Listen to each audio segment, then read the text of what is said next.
Welcome back to gossips garage. అయ్యగారు తలచారు, ఆఫీసర్లు అమలు చేశారు. అప్పుడు బాస్ కళ్ళల్లో ఆనందం చూసేందుకు చెప్పిందే తడవుగా ఏది పడితే అది చేసేశారు.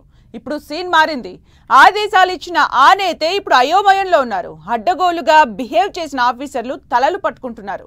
ఒకరి తర్వాత మరొకరి భరతం పడుతోంది కూటమి సర్కార్. గత ప్రభుత్వ హయాంలో సిఐడి చీఫ్ గా పనిచేసిన సునీల్ చుట్టూ ఉచ్చు బిగుస్తోంది. లేటెస్ట్ గా గనుల శాఖ మాజీ ఎండీ వెంకట్రెడ్డి అరెస్ట్ అయ్యారు. ఇప్పుడు నెక్స్ట్ ఎవరు? హీరోయిన్ కేసులో అత్యుత్సాహం చూయించిన ఆఫీసర్లే క్యూలో ఉన్నారా? సైలెంట్ రెడ్ బుక్ ను ఇంప్లిమెంట్ చేస్తున్నారా?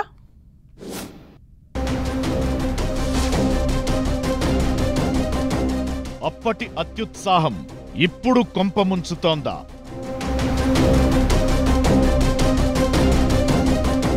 నెక్స్ట్ ఏ ఆఫీసర్ చేతికి వేడీలు పడబోతున్నాయి? రెడ్ బుక్ అమలులో భాగంగానే అధికారులపై యాక్షన్. అప్పుడు హవా చూపించారు, ఇప్పుడు అయోమయంలో ఉన్నారు. రేపేం జరుగుతుందోనన్న టెన్షన్ ఆ అధికారులను వెంటాడుతోంది. గత వైసీపీ ప్రభుత్వంలో ఓవర్ యాక్షన్ చేసిన కొందరు ఆఫీసర్లకు ఇప్పుడు చుక్కలు కనిపిస్తున్నాయి. సరైన పోస్టింగులు లేక డిపార్ట్మెంట్లో తలెత్తుకుని తిరిగే పరిస్థితి కనిపించకపోవడంతో దిక్కుతోచని స్థితిలో ఉన్నారు. ఒక్కొక్క అధికారి బాగోతం బయటకి తీస్తూ కటకటాల్లోకి పంపిస్తోంది చంద్రబాబు సర్కార్. అందులో భాగంగా గనుల శాఖ మాజీ ఎండీ వెంకట్రెడ్డిని అరెస్టు చేశారు ఏసీబీ అధికారులు. వెంకట్రెడ్డి తీరుతో ప్రభుత్వానికి 2566 కోట్ల రూపాయల నష్టం జరిగిందని ఇప్పటికే ఏసీబీ అధికారులు కేసు ఫైల్ చేశారు. ఇక మాజీ ఎంపీ ప్రస్తుత ఎమ్మెల్యే రఘురామకృష్ణంరాజుపై థర్డ్ డిగ్రీ చేసిన కేసులో సిఐడి మాజీ చీఫ్ సునీల్ చుట్టూ ఉచ్చు బిగుస్తోంది. రఘురామకృష్ణంరాజు కేసులో దర్యాప్తు అధికారిగా వ్యవహరించిన విజయపాల్ కు ముందస్తు బెయిల్ ఇచ్చేందుకు హైకోర్టు నిరాకరించింది.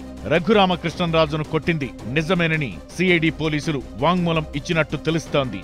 ఆయన్ను కొడుతూ వీడియో కాల్లో తమ బాస్ కు చూపించామని చెప్పినట్లు సమాచారం. అంతేకాదు, రఘురామకృష్ణంరాజును విచారించే సమయంలో తమ బాస్ తో పాటు మరో 4 ముసుగేసుకుని వచ్చారని కూడా స్టేట్మెంట్ ఇచ్చినట్టు తెలుస్తోంది.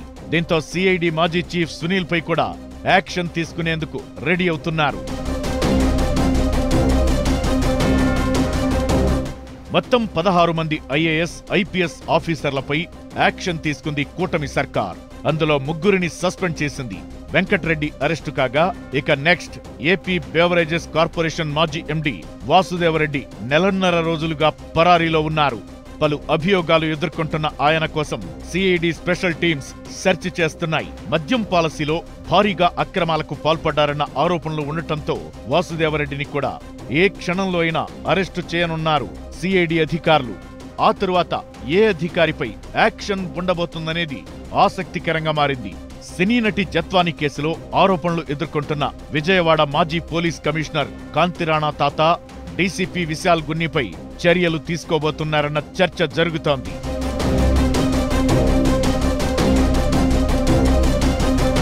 కూటమి ప్రభుత్వం అధికారంలోకొచ్చాక గత ప్రభుత్వ హయాంలో అతి చేసిన అధికారులపై యాక్షన్ తీసుకుంటూ వస్తోంది.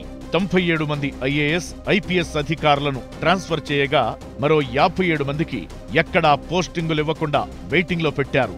రాష్ట్రంలో 59 మంది డీఎస్పీలకు ఎక్కడా పోస్టింగ్ ఇవ్వలేదు. టాప్ లెవెల్ ఆఫీసర్లను పనిలేని పోస్టింగ్ ఇవ్వడం, కొందరిని వెయిటింగ్ లో పెట్టడం, బదిలీలు, ఇవన్నింటికీ కారణం రెడ్ బుక్కే అనే ప్రచారం జరుగుతోంది.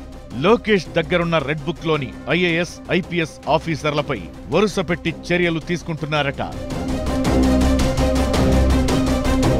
అయితే జరిగిందేదో జరిగిపోయింది సార్, క్షమించండి అంటూ కొందరు అధికారులు టీడీపీ పెద్దల చుట్టూ తిరుగుతున్నట్టు తెలుస్తోంది. అయితే సీఎం చంద్రబాబు, మంత్రి లోకేష్ మాత్రం గత సర్కార్ హయాంలో అడ్డగోలుగా వ్యవహరించిన అధికారుల ముఖం చూడడానికి కూడా ఇష్టపడటం లేదట.